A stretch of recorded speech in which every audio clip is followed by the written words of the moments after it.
Hello, ladies and gentlemen. What's up, guys? As you can see, we're not in our normal studio. The Nut House is okay as of now, though. Thank God. Ladies and gentlemen, the Nut House, once again, is okay for now, but it is in an evacuation zone, so we had to evacuate. And thankfully, we and everyone on our team is safe and evacuated for now. Over 100,000 people have been displaced.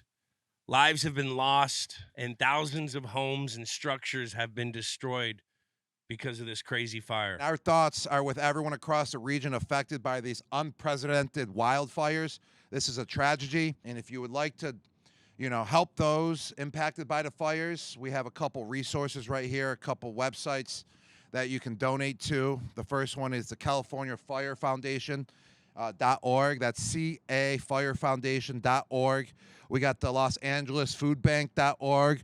That URL is lafoodbank.org, or the big organization that everyone knows of, the Red Cross organization, and the URL for that is redcross.org. Please donate to one of those three: $5, $10, $15, $100, depending on how rich you are. Any cent helps. Anything will help, and it all adds up in the end. And Jules, I know the Nut House, which you're the owner of the Nut House. I live in the Nut House. You live in the Nut House. I live in the Nut House. How have you been holding up, bro, throughout these tough times? Dude, it's been such a crazy week, or 5 days, 6 days. I can't even tell you what day it is. I've been off the grid for 4 days, getting my house prepped. I've kind of documented a lot of it, and I think we'll have some stuff going out on social, on all our platforms that show that. The Nut House is in Brentwood, which, the fires got to Mulholland and Mandeville. We are the next canyon. First off, you got to say that the first responders, man, these guys and women are freaking studs.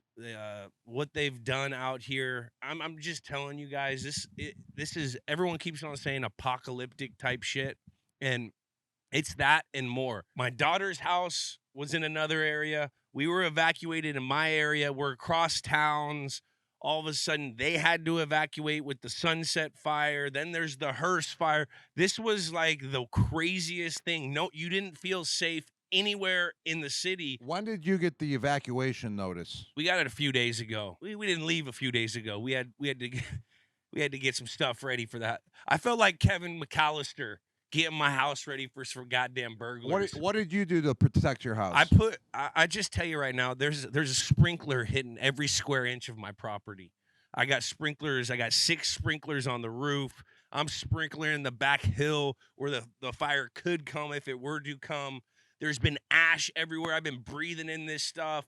We've had masks, but not always. It's been crazy. I mean, I've been taking my little dirt bike up to the top of the hill every couple hours when I was still in the zone to see the fire. I mean, I could see the fire coming from a distance. Every couple days, it was a canyon closer, a canyon closer.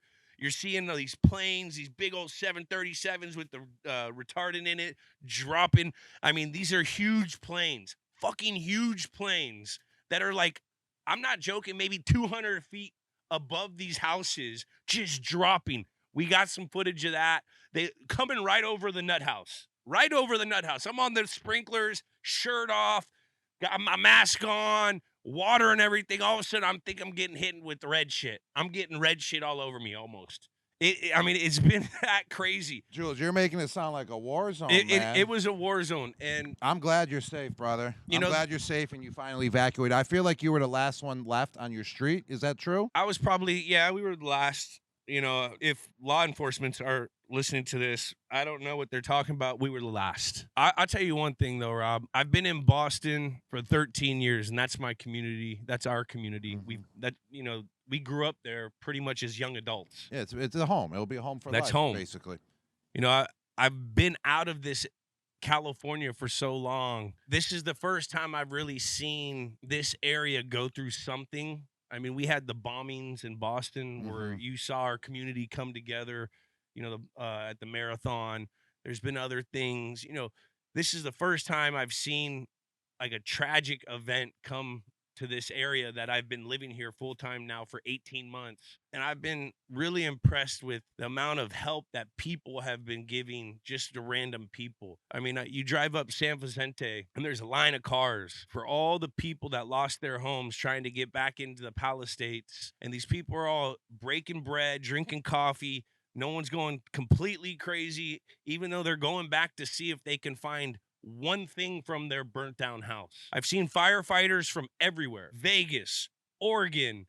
I've seen them from Northern California, Cal Fire guys everywhere. There's Mexican firefighters that came in. I think we got like 50 or 60 guys from Mexico. We got guys from Canada. The amount of help that has been coming to the area and the people and how they've been treating each other, it's been really comforting. And it's been really cool. I mean, this lady came from San Diego. I've been glued to the television when I've had reception, because once I was in the Nut House area, no power, no reception, been off grid. So like, I'd take my little dirt bike and I would go to like where I get a little reception, throw on my YouTube TV and throw on the Fire Watch stuff, the footage, just from all the news outlets out here, which have been doing a great job covering to give us information on these fires. It's nuts, man. It's honestly one of the craziest things I've seen, but the only comforting thing I've seen from this, the thing that comes to me is just like people are helping people, and we're gonna do a lot of that. As Americans, we'll get through this. Well, I appreciate you sharing your stories through these tough times, Jules.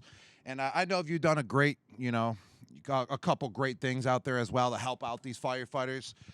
We have no snacks here at this house. Can you please explain why? What did you do with all those snacks, Julian? I mean, well, you're not worried about yourself, which is great. No. You're worried about your house. That's the least thing. And you're more worried about the firefighters.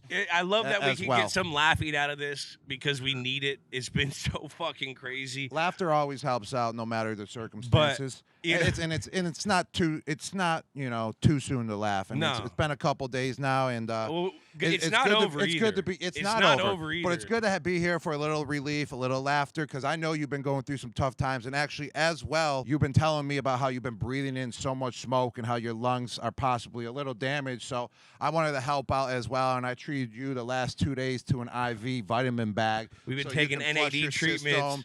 You can, flush the toxins out. You've been breathing that air in. So I'm just trying to help out as well for you, Jules, because you saved the Nut House. Put all the that Nut House is not safe yet. Yes, but you no, have. No, it isn't. God forbid. You have done everything These so far. These goddamn Santa Ana winds are coming off the goddamn mountains. But you have done everything so far. If you even go close to your house, if a burglary guy is trying to come to your house as well, he's going to get soaked, and he's going to run away as soon as possible. That's how many damn sprinklers you got around and on top of your roof. But, what you're saying, there's a firehouse right down my street, and I was leaving for the day today earlier when I snuck in the evac zone, didn't sneak in, have a media badge, media guy. Literally had to show my Fox badge. So Fox, kudos to you, got me to my house.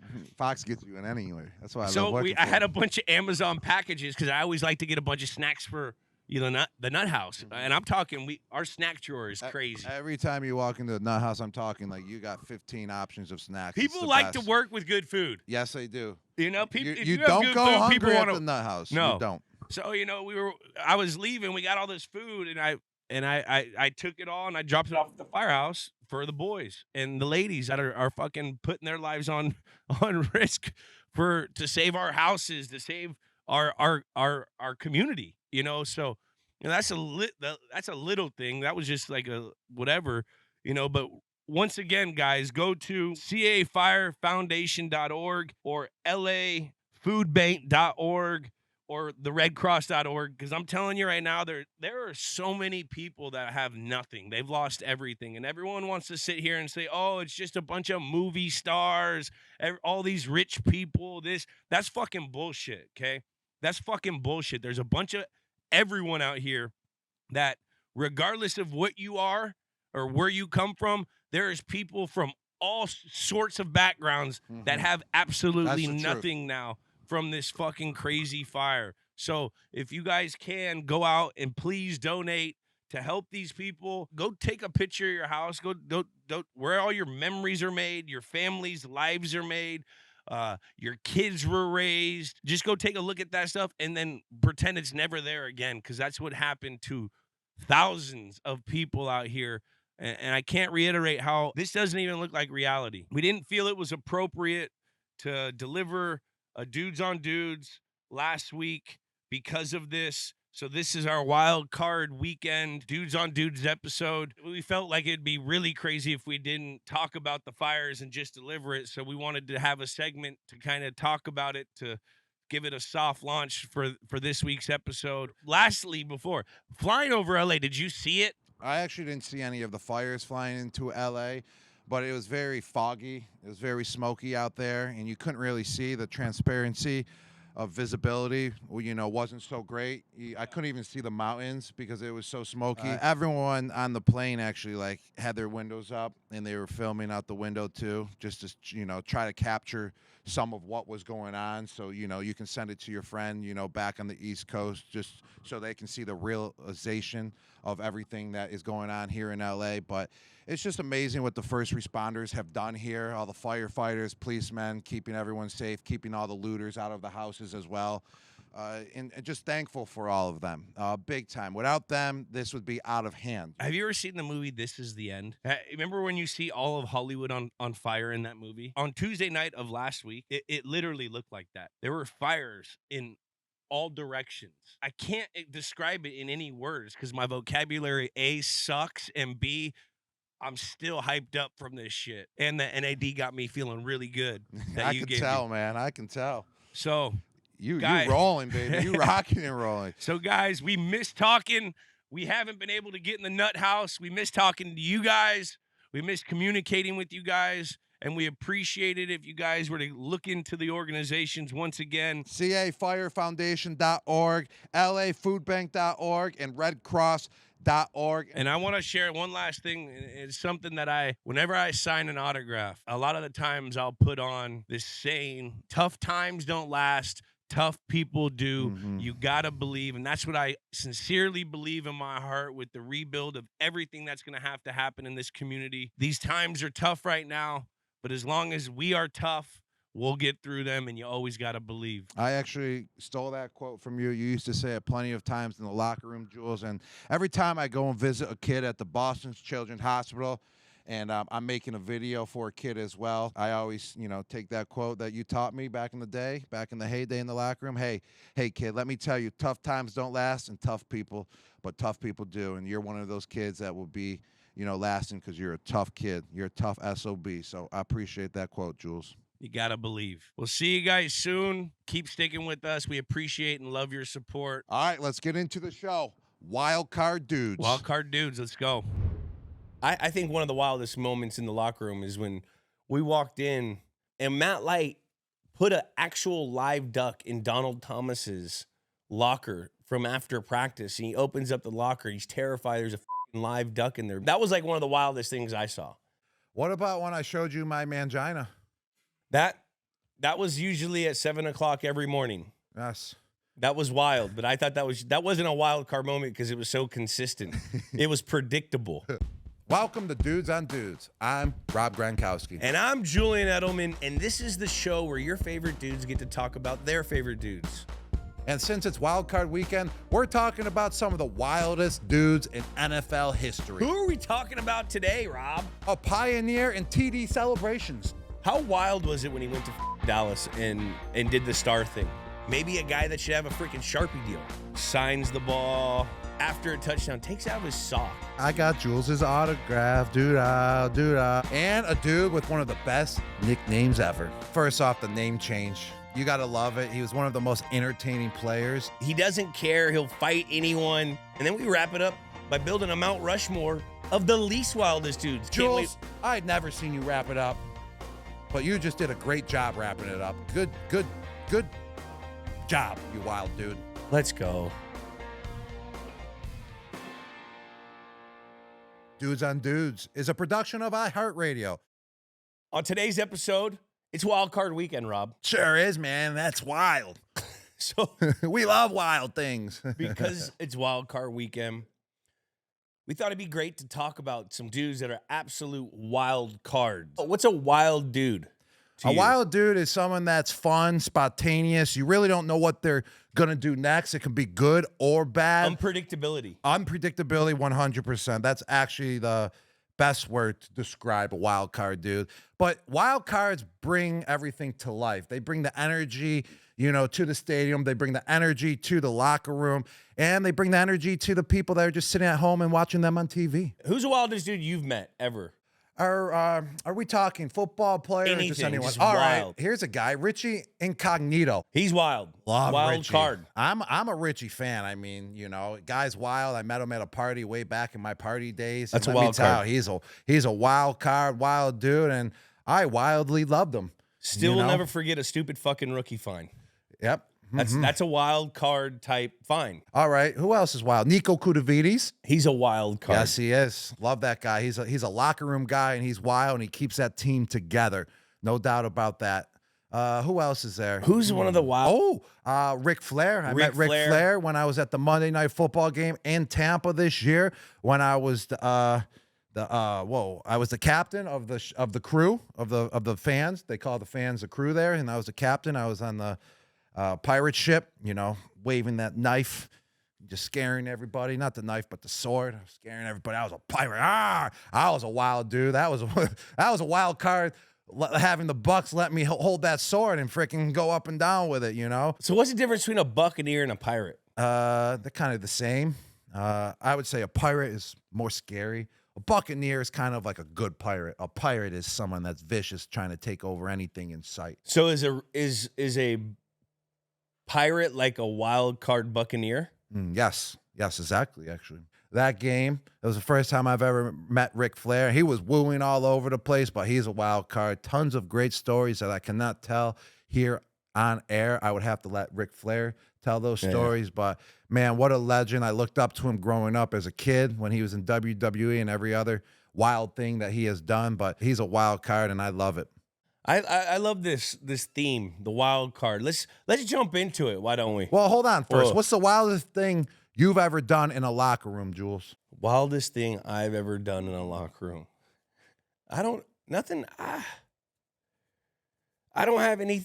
Come on, Jules. You fought like 20 of your own teammates. Yeah, but that wasn't in the locker room. That was on the practice That kind field. of counts as in the locker room. I don't remember. I mean, you're right. I black out on You're my right. wild. There's really no wild moments actually in the locker room. They're kind of more on the field. I think one of the wildest moments in the locker room is when we walked in and Matt Light put an actual live duck in Donald Thomas's locker from after practice. And he opens up the locker. He's terrified there's a fucking live duck in there because they call him the duck. That was like one of the wildest things I saw.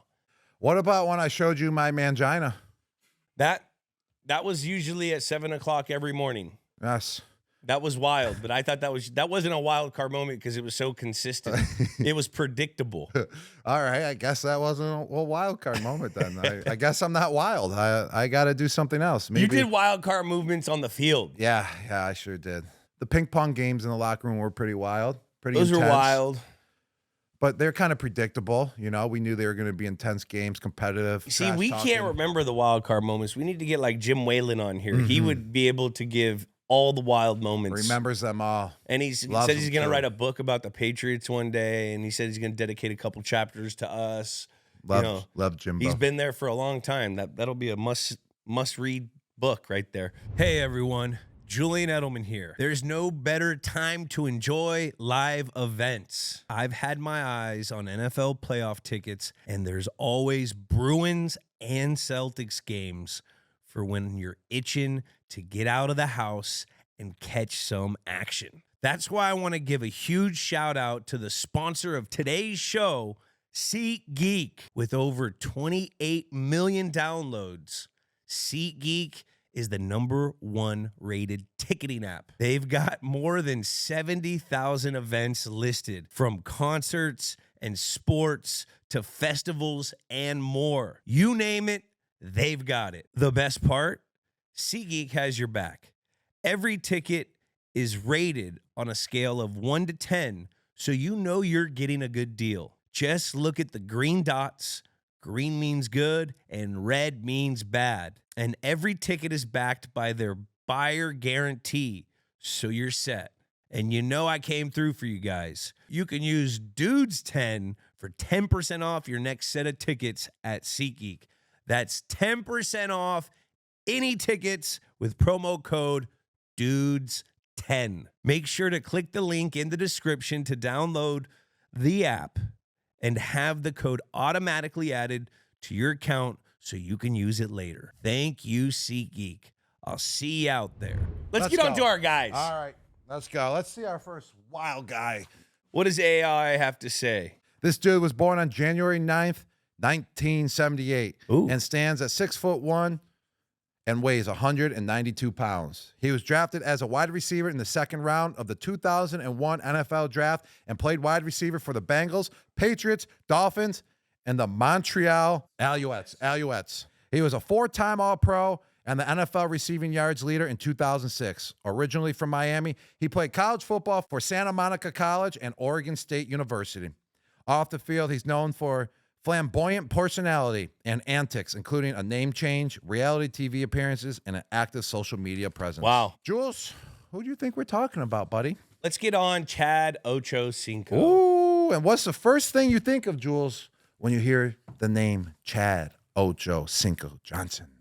The first thing I think of, one of the wildest card moments or wildest moves ever, it was we traded for Chad, and we were installing the offense, and during installation, Chad O'Shea, our coach, you know Chaddy-O. Yes. He goes, Love Chaddy-O. All right, guys, we got everything. It's all good. You know, you just don't be seen. I'm going to let you out of meetings early. Don't be seen. We still have a team meeting. Don't be seen. We have a team meeting. Wait, so clear this up. You got let out of meetings early, but early. We have a team meeting still? We still had a meeting after. So we had like an hour and a half for a meeting until the next meeting. But Chad had to get some shit done. All right, we got everything installed. We had a pretty smart room. And so he let us out early. Well, Chad thought it was smart. And this is Chad's like first couple weeks there. He thought it would be smart to leave the facility and on the way out, poke his head into Bill's office and ask if he wanted anything from Starbucks. And so that's wild. That is what did he think it meant to not be seen? Like to not go on Twitter? I don't know. To not post a picture online? I think he was just new and he's still trying to be friendly in the whole thing. But like it was a total accident. Total accident. And then, you know, the next time we had receiver meeting in the room, O'Shea was like fucking he got ripped a new asshole because, you know, what are you doing letting guys out early, this, that. It just was a whole thing.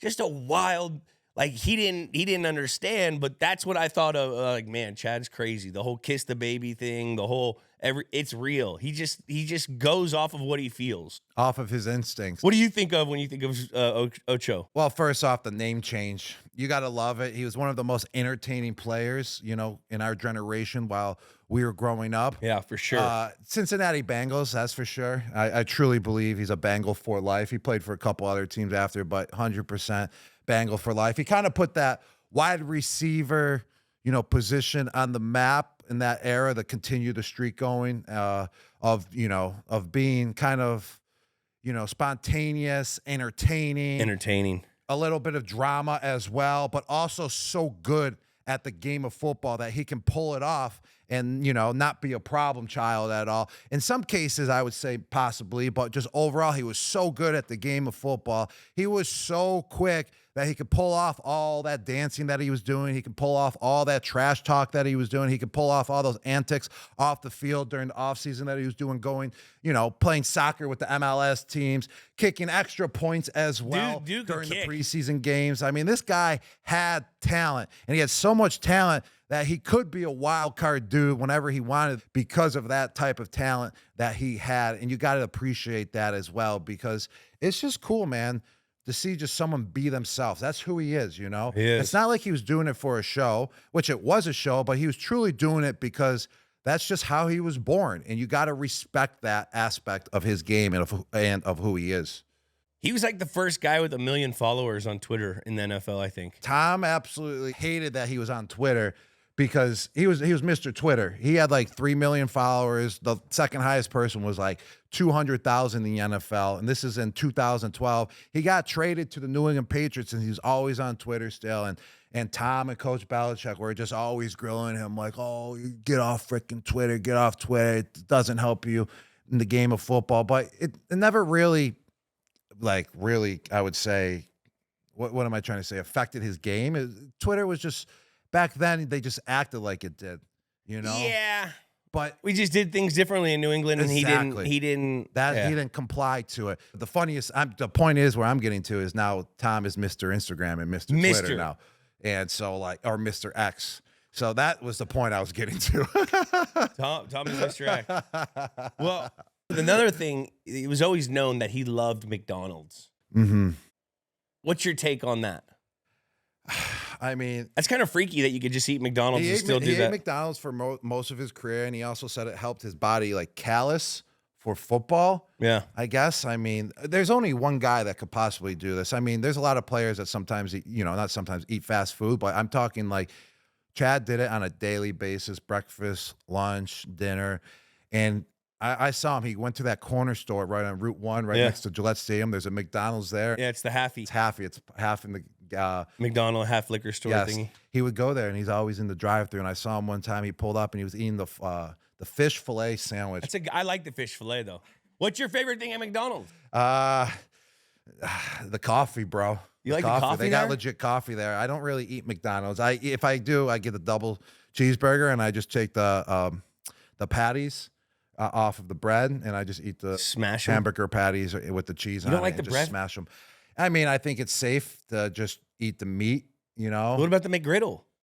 Oh, breakfast. They got legit breakfast. Sausage, egg, and pancakes. Oh, the pancakes are on fire. So I'm a breakfast guy at McDonald's. Yeah. I'm not going to really eat, their lunch or dinner. No Big Mac? No Big Mac. Like, if I do get the Big Mac, like I said, I'm just eating the patties only.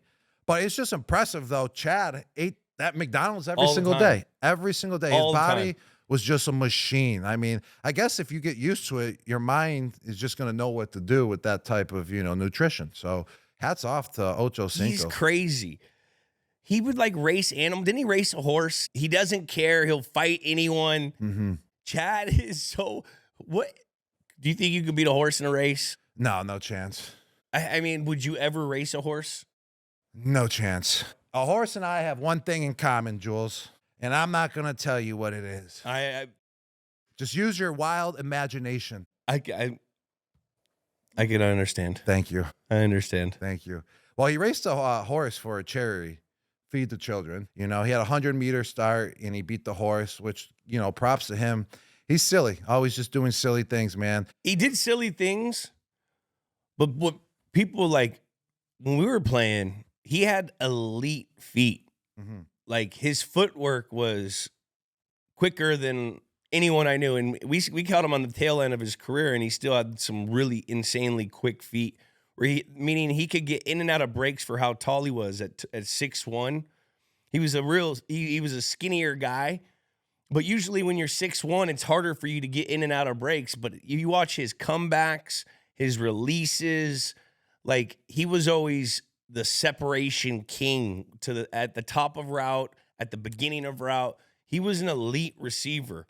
Now, with all the antics and stuff, we all remember him because that's probably because he didn't win. But he was a fucking elite receiver that had a lot of production for a long time in this league. He was so quick. He had the best releases in the game as well. And like you said, I think he was the quickest player. He had the quickest feet in the game of football. It was like pop, pop, pop, pop, pop, pop, pop, pop, pop, pop, pop, pop, pop, pop. He would go side to side with it as well. So I'm sure he's a great line dancer as well. He won Dancing with the Stars. Did he? Fourth. Came in fourth? All right. There's one thing that's always certain, he said, and that's death, taxes, and 85 going to always be open. Always open. You got to love him for that. And he was always open. Besides when he got to New England, Jules, he was struggling a little bit there. Why do you think he struggled? I just think he struggled because, just the complicity of the playbook a little bit. I feel like he had the freelance to do whatever he wanted to do in Cincinnati, and then when he got to New England, it was more of a structure. This is what you got to do. This is how you get open. It's not like you're going to be able to just freelance and play backyard football. I feel like he played backyard football a little bit more with the Cincinnati Bengals. Tom wanted it like that, but possibly he wanted to do it like that, but he couldn't do it like that because Tom wanted it like that. I mean, it just didn't really work out to the T that, we wanted it to.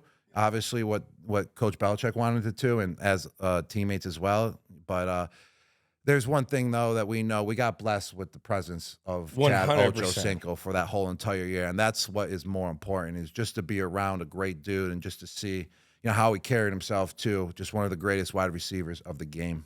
Do you have any stories about Chad? We went out to dinner, actually, during training camp, and he was just a great character, man. He always got the waitress wound up, He got her wound up, cracking jokes, like, Where'd you guys go? We went Toby Keith's Bar and Grill right there at Patriot Place, and he would be flirting, and then the waitress would be flirting back with us, and like you're just such in awe because we were such young bucks, and just how he was so spontaneous and so quick with his game. Like the way he would speak and talk and have game, it was like his feet were running his mouth, like boom, boom, boom, boom, boom, boom, just that quick, And then what's so great about it is like he would leave her hanging though, because he would give like an outrageous tip to her, and then like didn't leave his number or anything. Like he would get the waitress going. He's just outgoing. Yeah. He just likes to he likes to push people's buttons, yes, I think. Exactly. Give her an outrageous tip, and then we would all just leave, and the waitress would be like, "Oh, wait, where'd he go? Like, oh, I didn't get his number or anything," but he would just bounce on. Chad was so fun. It was fun. He also could kick.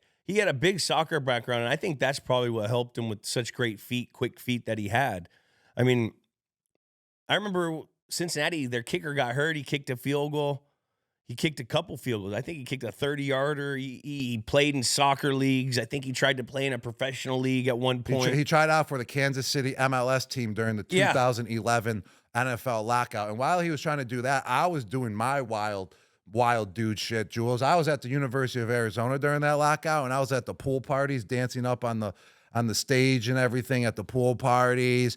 I was freaking pounding beers, and everyone was like, "Oh, you're going to be in big trouble by Coach Belichick after the lockout." But what did I do? I showed up, and I was just as wild out on that football field in training camp, baby. That was my favorite offseason, was after my rookie year, because we didn't have to go in at all. At all. And I got to be wild as possible because I had a little bit of money. I was 21 years old, and I was just running around college campuses, just being an absolute wild maniac. It was the greatest offseason of my career, no doubt about that. What did you do during the lockout, Jules? I just told you what I was doing. I actually took a couple classes at Kent. I was in LA, trained out here. Didn't we have like a fucking we had like a couple team practices at BC during the lockout? Remember that? When Brady called a couple? We did. We had about 3 practices at BC. That was really cool. That just shows the leadership of Tom, just how wild of a leader he was. Tom wasn't a wild card. He was a wild leader. And that just shows, why he's, one of the greatest player to play. Could Chad kick the field goal kick of destiny for that you do everywhere? Yeah, 100%. So easy? Yeah, he kicked an extra point in a preseason game, which that's a lot harder than kicking the kick of destiny. I mean, I don't have a line, no one's snapping it. The ball's just sitting there on a tee for you, and it's easy, just a layup. And frickin', I missed twice. So Chad Ochocinco, I actually need you for the kick of destiny. I'm actually not doing it this year, but in the future, I'll possibly be doing it again. So I want Chad Ochocinco as my coach or my replacement for the kick of destiny. Now, how far is the kick of destiny? 25 yards. So it's 25 yards. I was kicking it on the 15-yard line. And so how far do you think they would have to handicap Chad's kick, because he can kick it better? So we'd have to bring. I would say he would have to kick a 40-yarder. A 40? Yeah. I think he got 40 easy though. I mean, but no, he does have 40 easy. But that's the point. I've missed the last 2 years, so we need someone to make it now. Okay.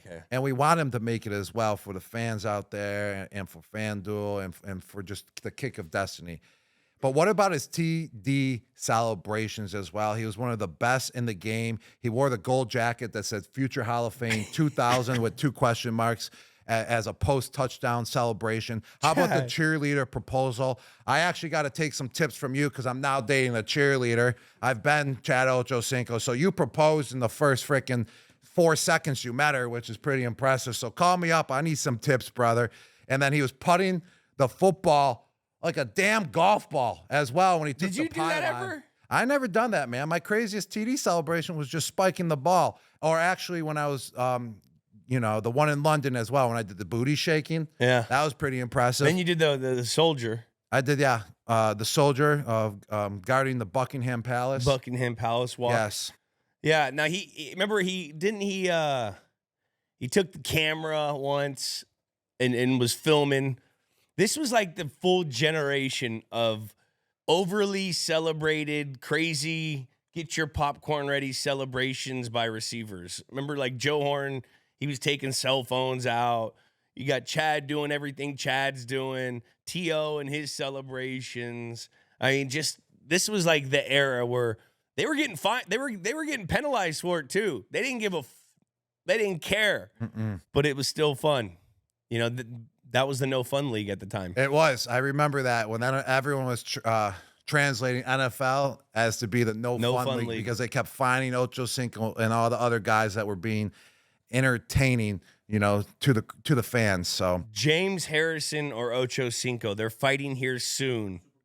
Super Bowl weekend, MMA style.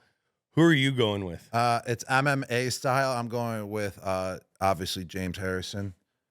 The thing is that this is how crazy Chad is. Why the fuck are you fighting James Harrison, who I think he knocked him out of a game once?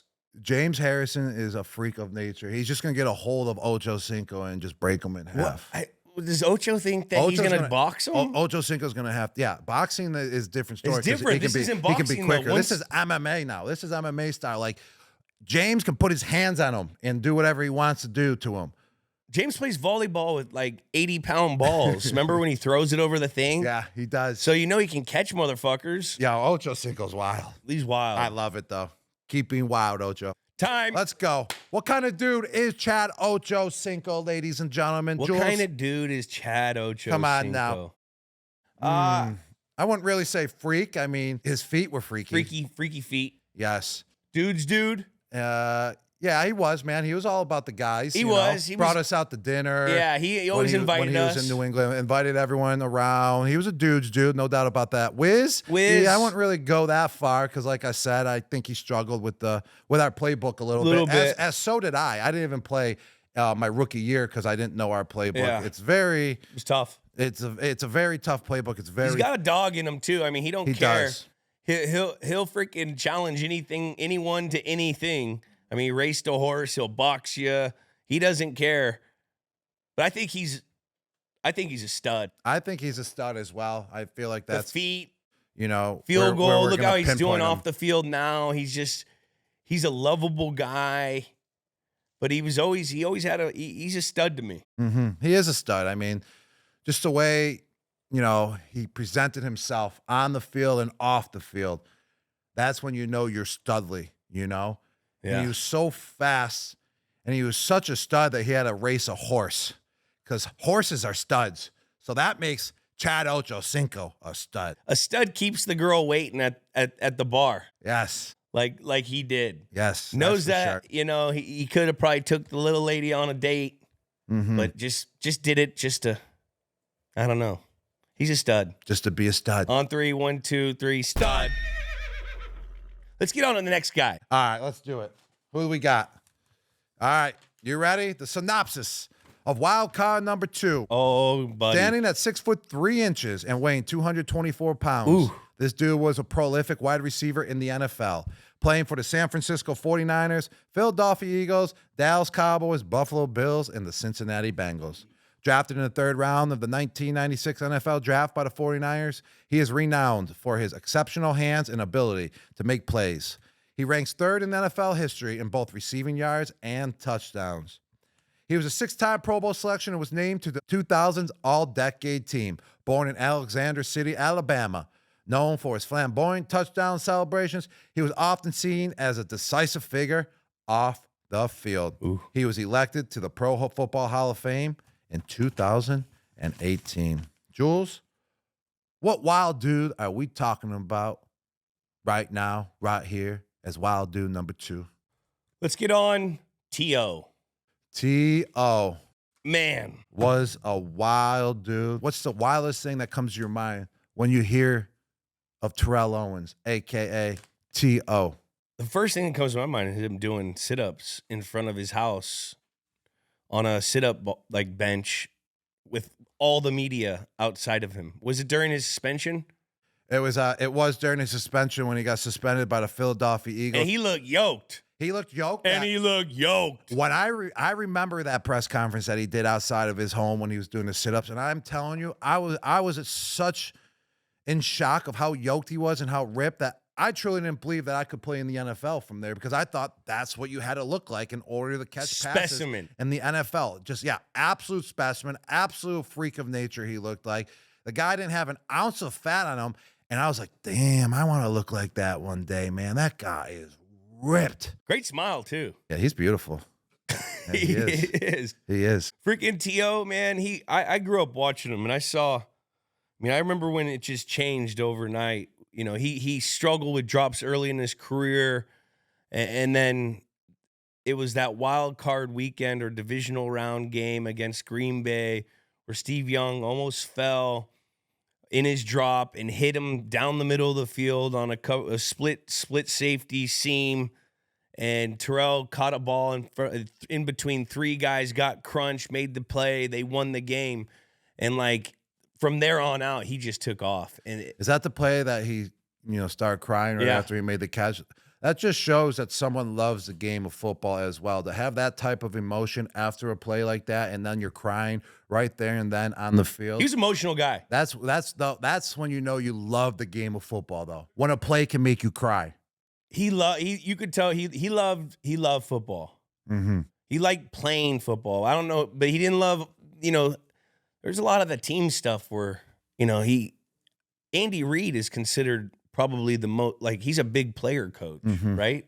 From what we hear, I've never player played coach that takes no shit. And he had to get him out, and they traded him in the division to Cowboys. That's crazy to me. That's a wild move. I've heard though that if you go in division against like your rival, that's like one of the oldest rivalries in goddamn football. Philly fucking Cowboys. And he was still elite. Like, that's how wild of a dude you have to be. He was wild in all aspects. He was wild, playing the game of football. He was wild off the field. He was wild with touchdown celebrations, but he was also wild with what he was going through when playing in some of the games, like the broken leg or the broken ankle in the Super Bowl. That's crazy. He literally broke his ankle, like 2 weeks before the Super Bowl, or whatever it was. It was basically broken. He played against the Pats in Super Bowl 39. He had I think like 9 receptions for 120 plus yards. Yeah. From what I recall. Yes, New England won that Super Bowl, baby, 24-21, but obviously Philadelphia Eagles, they got us back when they beat us in 2017. But that's because Julian wasn't playing. Jules, if you were playing, we would have won that game. You had no problem on offense that year. And what's wild about it too is he signed a waiver to go against the doctor's orders in order to play that game, because the doctors were telling him that he couldn't play because of how significant the injury was. But he was so wild, so ambitious, and loved the game of football so much, and he was so wild in his rehab that he got himself to the point where he was able to play in that Super Bowl. And like I said, I'm going to say it again, 9 receptions, 122 yards, 2 weeks after breaking your ankle, or 3 weeks or whatever it was. No, it was actually, I think he broke it. It was week 15. It was week 15. So he had about 4 or 5 weeks to recover and play in the Super Bowl. That's fast, bro. You got to give him credit, man. He's like one of those ultra competitors where, like, it doesn't matter what's going on outside the game. Whenever you put him inside the lines, he's going to ball. And when I watch his film, he's absolutely a freak out there with how big he was, with how he could catch the ball. He looked like a tight end in the middle of the field, but he's fast. You never saw anyone catch T.O. from behind. Who did he remind you of? He reminded me of you. I agree with that, bro. What I loved about T.O. on the field, especially his young days, bro, this guy was strong. Long legs, strong legs. And the most important thing was he never got tired. To be that size, 6'4", 220 plus pounds, and to never get tired, yapping his mouth, doing his antics, going for over 100 plus yards a game. You know what I think that's impressive. Because of? What's it because of? Because he was drafted to San Francisco, and he saw how Jerry Rice was. and Jerry Rice was the most in shape in the history of the goddamn game. And I guarantee, regardless of how in shape T.O. was, That's a good point. Jerry was Jerry still. And then once, I remember the day on Jerry Rice Day that freaking T.O. caught 20 damn balls on Jerry Rice's last game as a Niner. But like having that horse, that rabbit horse of what Jerry Rice was, helped make T.O. how crazy T.O. was, because in the back of his mind, he's probably thinking, man, that's the greatest receiver. I'm better than him. But he saw how Jerry prepared, so he probably took a little bit of that. That's a good point, man. Well said. And what also made T.O. so great as a football player as well, he was so explosive. So explosive. It didn't matter if it was coming, right off the line into the route or after making the catch. He would just explode right up the field. And he was so strong because you could tell he was so strong because, like you said, he reminded me of me. I would just say a little bit skinnier and at the wide receiver position. But he's kind of like A.J. Brown. Yes. He reminds me of A.J. Brown. Mm-hmm. And anyone that tried tackling him, he would just throw the defender right off of him. T.O. broke tackles. He broke tackles like no other wide receiver broke tackles. That's why he kind of reminds me of myself. It looked like he was a mini me just running through the defense, and he was so physical as well at top of the route. That's what got him open plenty of times, on top of having a deep ball and running by a defender. That's what made T.O. so great and special as well, and that's why he's a top 5 receiver of all time. Wouldn't you say? He has top to be. 5? I mean, you watch his film on like 5 different teams. Even when he was old guy, he was still making crazy plays. I mean, he played in a professional game, I think, like 4 years ago at 50.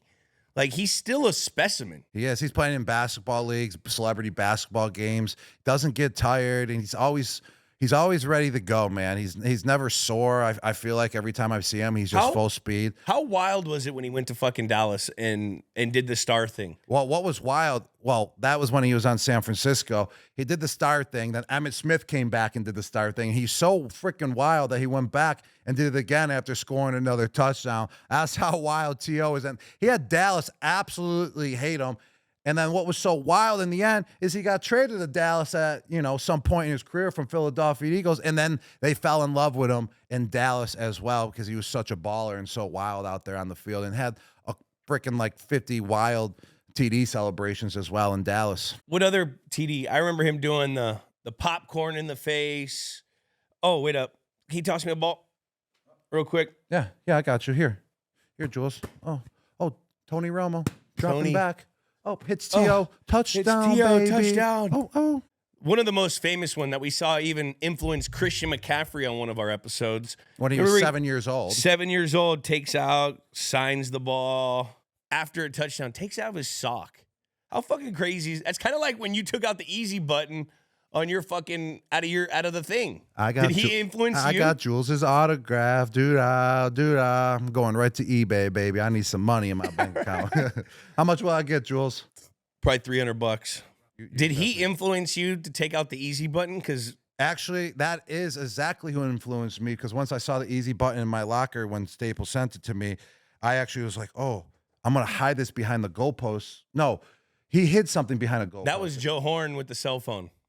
Ocho tried to hide the easy button. Ocho tried to hide the easy button. Put it this way. I was inspired by T.O. and Chad Ochocinco combined, and that's what made me do the easy button, celebration in practice. 2 wild because cards. Because of those 2 guys. They inspired me to be freaking absolutely wild. So here we go. Signed football right here. Inspired by T.O. And we'll be giving this football away, everyone. One lucky fan, best comment section in something. We'll discover what it is. But you got to do something really cool. What else we got? Did we miss anything else? Yeah, what I really love about T.O. as well and what made him such a beast on the field and so hard to tackle is the way he ran and the way he just got his knees up in the air. He ran with high knees. And when you run with high knees like that, it's hard to take someone out and especially catch them from behind. And that's why he looked like, what are those gazelles out there? Yeah. He looked like a gazelle when he was running, like kind of like a horse as well. And that's why no one could catch him. And that's why he was so great, so fast, so talented, because of those high knees, that drive that he had. How old is T.O. right now? He's 50. He still looks great, man. He still looks like a professional athlete. If you see, I saw him like maybe a couple years ago somewhere. He was cool as fuck. And he still looked like he could go out. What the fuck? El Dorado is his middle name? El Dorado? Terrell Eldorado Owens. That is a sick ass. I would have gone as El Dorado. El Dorado Owens? That would have been a badass football name. El Dorado? Imagine just putting Eldorado on back of a jersey name. El Dorado. Oh, everyone would have that jersey. Why don't you give me some way? Don't know that song. What's the craziest injury that you played through? I would say I basically did the same thing when I basically snapped my ankle in half, AFC Championship game versus the Baltimore Ravens. I came back in that game about 15 minutes later and played, about 8 minutes with 8 minutes left in the fourth quarter. So that was one of the craziest injuries I played through. Oh, also, I broke 6 of my ribs when I was in Tampa. I got level going across the middle. Tom set me up once again. I think we talked about that, didn't we? I don't know. I'm not I sure. feel like we talked about that already. And I broke 6 of my ribs, and then the X-ray machine showed that I didn't break any ribs. So I went back in the game like, I can't. I got to go back in. I can't, be a sissy. The X-ray machine said I had no broken ribs. So I go back in the game, get 2 more catches. I'm like, I'm hurting, bro. I'm hurting. Like this is bad. So I take myself back out of the game. We go home, and then I get an MRI, and I have 6 broken ribs. Jesus. So I played through that. That was painful. That was painful. What about him and Ocho having a TV show together? I remember it was hosted by like Kevin Frazier, and it was on like a network we really never heard of. But what would our show be called? Name? That's the T Ocho. That's a pretty good name. How about the T Ocho? Gronky Nuts. Gronky Nuts. Yeah, I like it. Gronk and Jules. Gronk and Jules. And then let us know what you guys think our show should be. Also, we'd be crazy if we don't talk about when he started crying about Tony Romo, and that's my quarterback. You know how many times I've used that in just like a jokingly term? I've heard you use it plenty of times. That's my quarterback, man. What about his shades, though? Those are some pretty awful shades. I liked them. I thought they were swaggy. I was not a fan of them. T.O. was, I bet you he's just a misunderstood dude. He's got a lot of emotions in there.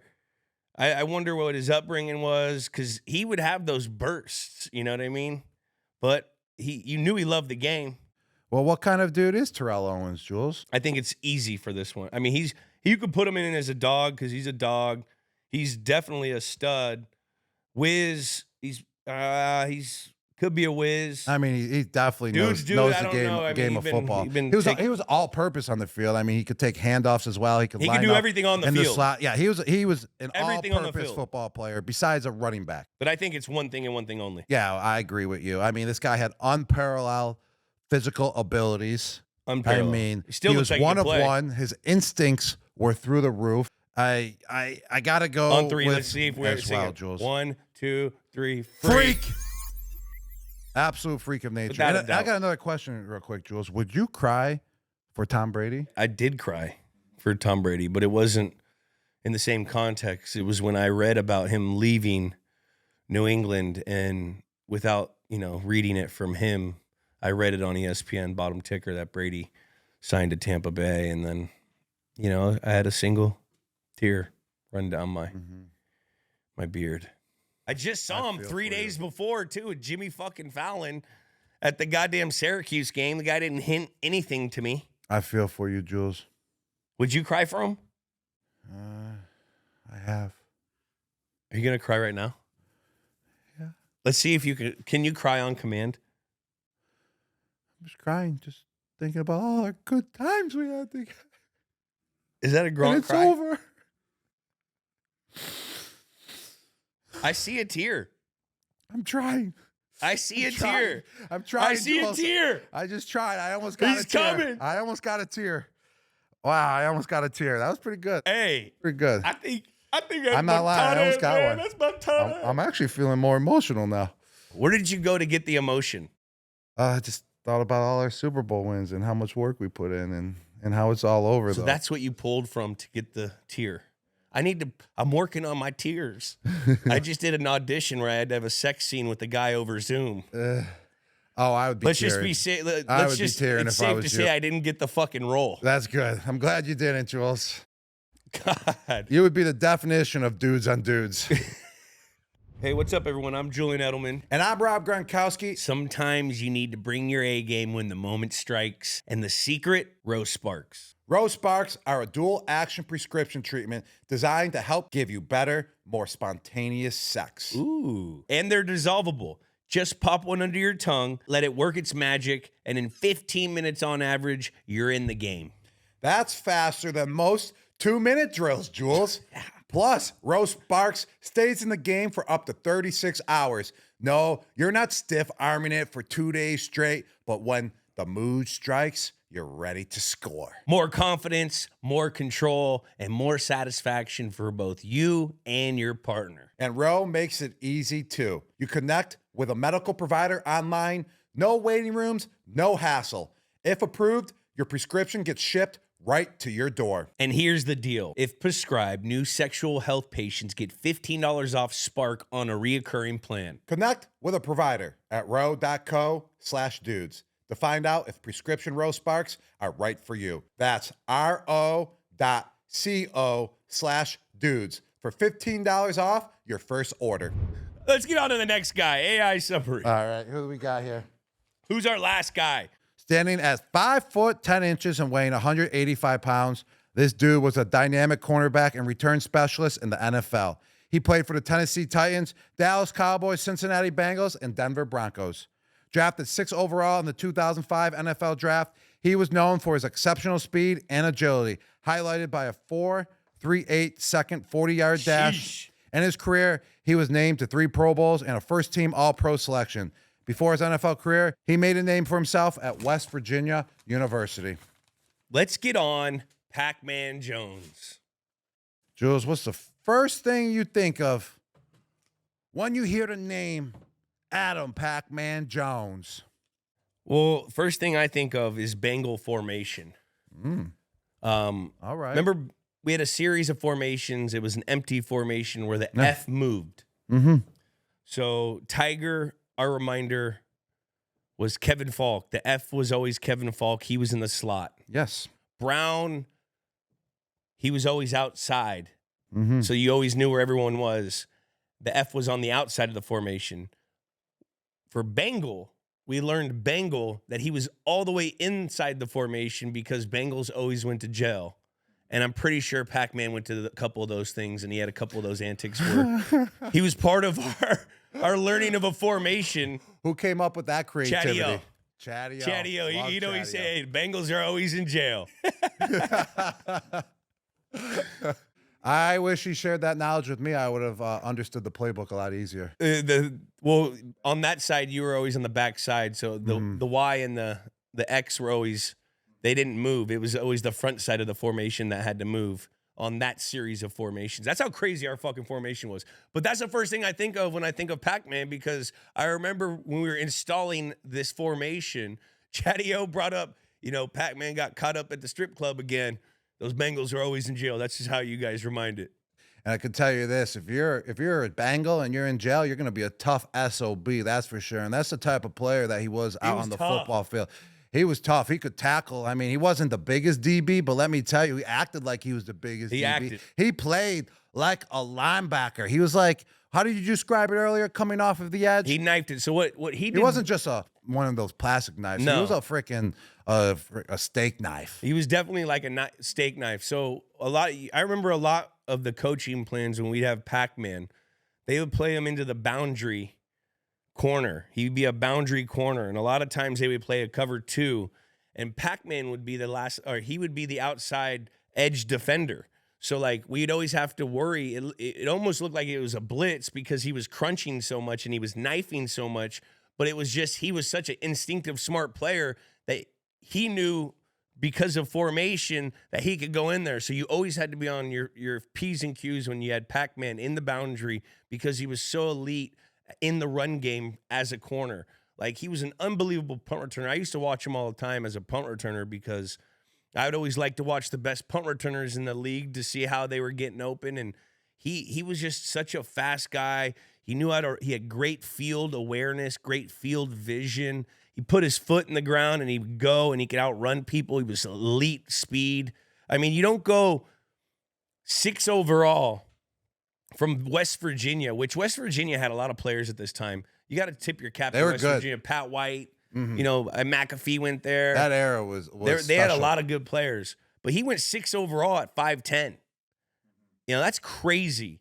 It doesn't matter if you have elite speed or not. So that tells you how good of a football player he was. What do you see? I mean, he was scrappy. Talked a lot of shit. Me and him almost fought on the field a couple times. I mean, he've almost fought freaking 50 different NFL players out on the football field because he would get under their skin. I respected it, though. Yeah, you definitely had to respect him because that was him. It wasn't like it was just coming out of nowhere. It was him. It was him. You know? And you got to appreciate that. What I really loved about him, too, is just his ball skills, man. Whenever he was around the ball, it would be tipped up in the air. He was bringing Coming it down. down with it. He had wide receiver hands, and you want to kind of know what he reminds me of because he had so many returns as a kickoff returner and punt returner, but also when he would return the ball on an interception, is that he looked like a third down running back. He did. Running with that ball, man. I feel like he could have played the running back position because of just how shifty he was and just how his hands were. They were very, you know, very, what am I looking for? Consistent of being able to catch the ball. So he was a third down back playing corner, and you talked about him like he was a middle linebacker. But really, on top of it, he was a great cover guy. Great cover guy. You know, great ball skills, like I said. And wasn't scared to get down and dirty. This guy, yeah. And I got a little story. My rookie year, I mean, it was Pac-Man Jones out there wide, going one-on-one versus whoever he was covering, and Wes was in the slot. And we did a quick pass to Wes, so at the lined up inside at the tight end position. You know how I bolt out there and I gotta go block the DB. And this is my first game I've ever played, and I saw it was Pac-Man. And I was like, oh shit, do I really want to block this guy? Like, I don't know what he's gonna do to me. I mean, all these stories about Pac-Man out there talking shit, coming after you, getting under your skin. That was in the scouting report. It was. It really was. It was in back of my head. But I was like, screw that. I gotta show my abilities. I gotta do me. So I kind of ran at Pac-Man, broke down a little bit, got right into his chest, boy.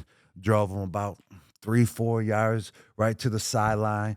Wes ran right behind me, scored a touchdown, baby. And I just turned around like, yeah, that's right. I just blocked Pac-Man Jones, motherfucker. Let's go to the strip club, baby.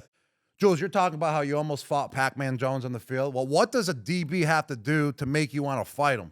What was he saying to you, or what did he do to you? Come on, Jules. He was calling me white boy or something. You ain't got shit, no speed. He was giving. I don't even remember, but I mean, it was pretty easy to get under your skin. Nah, back not in the really. Day. Okay, Jules, not really. But if you piss me off, that means I was gonna go 110% every fucking play. So a lot of guys wouldn't do it because I was gonna keep it going. But I don't know. I remember one time I took a ball and Pac-Man thought I was gonna go out of bounds, and I kind of trucked him.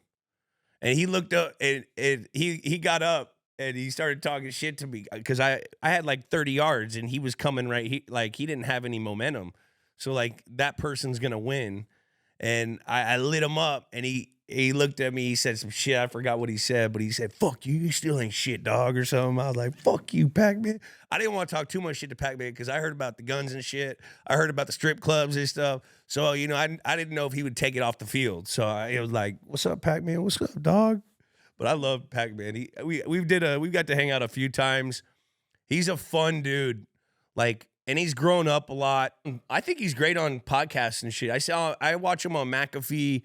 He's done very well off the field and in transforming his kind of his image. Like when we were all playing, Pac-Man was like, he was a dude he got in trouble, he got suspended and shit. Now, like, it's been awesome to see him re-image himself and become like he's working for ESPN for a while. I mean, Disney Channel. He's one of the only dudes that had the borderline antics of getting arrested, going to the strip club, and being known for all of that. And he's still in the media, and he's killing it. He's still a guy that people look up to because that's how good of a football player he was, and he owned it as well. That's when you're a great football player and someone who who you are because you own it. And when you own something like that, yeah. It's not like you're going to get canceled or written off. You're going to find opportunities that present to you, and that's what Pac-Man Jones has done for his life, and that's why he's on the Pat McAfee show now, and he's doing a great job, and I love the Pat McAfee show. Yeah. just speaking of wild cards, that guy's a wild card in the best way possible. I mean, that guy comes up with freaking dilemmas and notions like no one else can possibly do, and I love it. What's the Mount Rushmore of athletes turned podcasters? All right. Well, I would say, obviously, let's start with that guy right there, Pat McAfee. I mean, he was one of the first. He actually stopped playing football to podcast, so he can get into that world of he got doing podcasts. We all thought he was being crazy in the media. Yeah, all and everyone thought he was crazy. He changed the game. He changed the game. Yes, he took a chance. He was the ultimate wild card for doing that. Hey. And let me tell you, he changed the game for all these other players that are, after they retire, and trying to find a second life. So Pat McAfee, definitely number one, no doubt about that. Let's just say a bunch of names that Shannon Sharp's got to be on there. Great podcaster, Shannon Sharp, no doubt about that. Obviously the Kelsey brothers, they're doing a great job. 4. Is that it? There's only 4 on Mount Rushmore. No, well, let's not even do Mount Rushmore. Let's just name a couple. All right. Let's just have a category. A category. Top 10, top 8, whatever it is. Kelsey's are fun. Yes, they are. They do a great job. JJ Redick did great, man. I like until he JJ got the Redick. head coaching job. I mean, he's not JJ podcasting anymore. Smart guy. I mean, he was such a good podcaster. You got a head coaching job out of him. Yeah, that's for sure. Brandon Marshall's legit. I think Marsh. You've done some stuff with him. I am athlete. Inside the NFL. He's a freaking entrepreneur. I'm very proud of what he's done. Big Cat and PMT, they're former high school athletes. Yeah, they are, man. You're right. High school athletes. And Big Cat and PMT, they're like one of the originals as well. Without a doubt. To start podcasting. I mean, if you look at Big Cat with his shirt off, I think you're Big Cat's kind of me handsome. he's not though. an athlete. I think he's Are you handsome for a kidding me? big guy. He is. He's got like good eyebrows. He got a nice beard. He does. Like he tries to play the fat guy. Oh, I'm so fat and ungood look. He's actually a handsome dude. is. If he lost 30 pounds, he'd probably be in fucking GQ. He's like one of those chubby guys that you want to snuggle. He is. Yeah, and it's comfortable. He's very snuggleable. Yeah, and it's nice and warm. You don't even need a blanket. Back to Pac-Man Jones. Oh, yeah, Pac-Man. Yeah, we're Back on to Pac-Man. Another thing about Pac-Man that's not really known out there. I mean, he's a stand-up dude. He may have his antics and shit, but as a human being, he's a great dude. Chris Henry, lost his kids. Pac-Man's raising them. And Pac-Man's providing for them. And Pac-Man's the mentor for them. You've seen Pac-Man Jones grow up over the last 20 years. I mean, he's not the guy he was when he was first got in the league, going to strip clubs and shit. Maybe he is, but he contains it a little. But he's a fucking stand-up dude. You got to tip your cap to him, man. Yeah, shout out to Pac-Man for taking on that role and doing He's a good-ass dude. Best for his friend, that passed away. That was a sad story. But also Chris Henry Jr., Pac-Man raised him, and he's committed to play football at The Ohio State University. Jeez. So that's a cool story right there. And obviously learning from Pac-Man Jones, one of the most athletic, sensational cornerbacks that ever played the game. Make sure you check out Chris Henry Jr. when he's at the Ohio State University. He's going to be a heck of a player, I bet. And once again, a wild card is not just doing bad things. It's just unpredictable of good, bad, whatever. And Pac-Man is the wild card guy. He does some great stuff. Does great things, does some wild things that you're kind of unsure of. But then he always backs it up by doing another great thing as well, another good deeds. Who are some teammates that you consider family?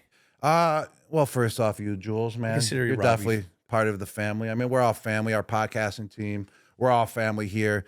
Another teammate, Dola. Dola's definitely a family member. Nico Kudavides. Cootie. I mean, Matthew Slater. We don't hang out with him as much. But No, Slater, he's like the older brother that just looks down at our actions and making sure that we're doing the right thing still. Always. And if we're doing the wrong thing, he's going to give us a call and say, "Hey, buddy, what you doing? Clean it up.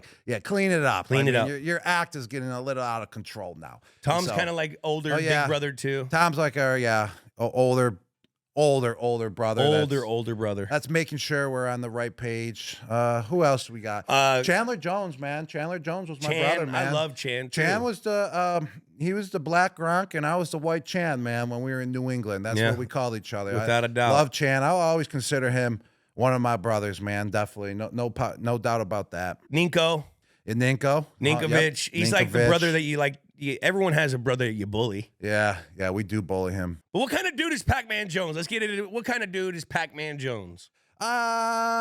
He's definitely I bet you he's a dude's dude in a certain way. I bet you anyone that played with him I loved bet him. you he was a great teammate, actually, because he had wonderful stories to get everyone going. Hey, when you make it right in the club, you try to make everyone have fun. Yeah, that's the truth. make it right, you make it You're all the bringing that boys. energy to the table. That's all that matters. No matter how you do it, with whatever antic you're doing, you're bringing the energy to the table and you're amping You're talking everyone up. me into him being a dude's dude. Yeah. You're talking me into him being a dude's dude. He's also a stud. I mean, we can't forget he was drafted 6 overall. He's fucking 4'3" guy, 5'10". Played like a linebacker. 10 total fucking kickoff return touchdowns, like 7 pick sixes. This guy was elite with the ball in his hand. Thank God he played corner. I mean, he wasn't a freak. I mean, because a freak is, there's the stature. I mean, He was freaky speed. he had He freaky ran 4.5 abilities. at 50. Or He had freaky like abilities, 2 weeks but ago. it wasn't like he was a 6'6" corner. Nah, doing all yeah. that. So He got He freakies. had common size, so that On 3, we know what it is. Yeah, we do know what it 1, is. 2, 3, dog. He's got that dog mentality. He's Relentless. motivated. He's motivated. I mean, You bite him, he's coming right back at you. He's gonna bark. He's gonna be a pit bull. He's gonna Coming bite. back to you as a pit bull, and he ain't gonna stop until the fight's over. No, he's not, man. He's definitely a dog. Fucking Pac-Man. We got to compete against him a lot. And he was always, you knew you had to bring your A game against Pac-Man Always Jones. barking at you too during Always, the games. whether good or bad. He was barking. All right. Since this episode's all about wild dudes, we're going to assemble our top 5 list of least wildest dudes in the NFL. The least wildest dudes in the NFL. I think this is a lot easier than wild dudes because it's rare to have like a wild dude do all his antics and then stay in the NFL and get away with it all. That's tough to do, bro. Like, I'm in that category, I would say. You're in that category a little bit. Like, Yeah. it's harder to be a wild freaking dude and still have a career. It is. So, like, these guys are lame that we're about to talk about. I can tell you that. And we'll start it off with Kirk Cousins. Yeah, Kirk Cousins is He's definitely not. One of the least wild dudes in the league. No, I love Kurt. He's so fun. I mean, you love these guys. He's but, a dude's dude. But they're just not wild. I mean, He's not wild. You know that they're going to be straight A students right from the get-go. Tebow. Yeah, Tebow. I mean, we know Tebow's not wild. Yeah, that's a good point. He's just in that weight room. Matthew Slater, love him, but just not that wild of a He's dude. not. No, Straight-laced, straight-laced. but played like 20 years in the NFL. Oh, Kurt Warner bagging groceries. Yeah. See, wild cards are bagging hoes. Dan Orlowski. Oh, He's so unwild. Yeah. It's funny. The wildest thing he did in his career was step out of the end zone. Yeah. His own end zone for his safety. Also, I hear him talking about jacking off or something. Wasn't he talking like it's bad to masturbate? This guy needs to Lighten up. lighten up, buddy. Loosen up. Loosen up. You're too Loosen up. straight laced. Get a little He's so wild in you, straight-laced buds. saying he ain't loosening up anything. He ain't playing He's pocket that pally. He ain't straight-laced. living. That's a pretty good list. That is a good list. Maybe one more. Who do you think, Rob? Maybe your boy, we play with him. You were always beefing with him. That safety that we had? You mean the most company guy there is in the history of company guys? Exactly. The one who may have been an offspring of the head coach? Yeah, that's what I'm talking Who about. are you talking about? Devin the McCourty? man himself, Devin McCourty. Devin McCourty. First round pick in my draft. Stole the shine from me that year. You know what? Dev looked he used to make fun of the wild cards. Yeah, he did. He looked down. He was arrogant against the wild cards, which you needed that. But loosen up a little, Bubs. Loosen up a little. He definitely despised our partying. Oh, he despised it, but secretly loved it. There was always the married Exactly. men, and then that would look at you, but then they'd ask a couple questions when Yeah. everyone wasn't looking. Like, yo, was it? How was it? Was it fun? It was off the chain, Dude, You're missing out, can't even buddy. remember. It was fucking You missed nuts. out on the food, Bro, Devin. it was a private boat. It was Yeah. a private jet. It was gnarly. Oh, The New York City trips. Oh, you stayed home. well, that's been another episode of Dudes on Dudes. What could we have done better next episode, Rob? Oh, we could have been more wild, Jules. I think we could have. Let us know. Let us know in the comment Yeah. section. Please. Subscribe on Apple Podcasts, Spotify, Amazon Music, or wherever you listen to your podcasts. Comment a dude you want us to do. And remember, To rate and review. And remember to follow Dudes on YouTube, Instagram, X, TikTok, and Snapchat. We will see ya next week. See you next week. And Dudes on Dudes is a production of iHeartRadio. For more podcasts from iHeartRadio, visit the iHeartRadio app, Apple Podcasts, or wherever you get your podcasts.